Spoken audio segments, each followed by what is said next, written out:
Hello and welcome back to Flat Possum Motorsports Garage. We've been working on this 1967 Shelby Cobra replica that I picked up, and it had a bunch of little problems, and some of the problems were with the engine. Today, Thomas, my son, came over, and you can see the new side pipe along the side down there. We got that installed this morning. We got the one installed on this side yesterday. And today's deal went a heck of a lot faster than yesterday because we actually knew what we were doing this morning, and it went pretty quick. But as soon as we got that set up, I could not wait to dive into this engine because I needed headers on it in order to tune and tweak on the engine a little bit. And I went and started with the carburetor.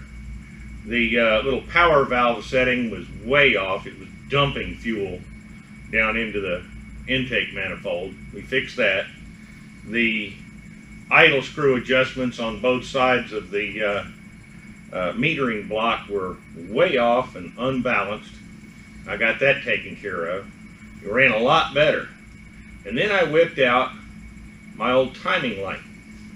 This old Sun inductive timing light I purchased back in the mid-1970s to work on a 74 Ford, and it's been with me ever since, and it's an indispensable tool when I need it, but I don't need it very often. I went and I hooked this up to it today, and the manufacturer of this engine with this camshaft and everything, it's supposed to have 10 degrees of initial timing at idle. I started it up, whipped out the timing light. It's at 28 degrees before top dead center, and that's way off. As soon as I went and set that, idle smoothed out. I had to back off on the idle screw because it was idling so high. And now between the carburetor mixture adjustments and the difference in timing, I don't have any more backfires. This thing was backfiring through the exhaust pipes like you would not believe. Now, you can't even get it to backfire. And the really nice thing is, at least I hope it does it, you go to start it up,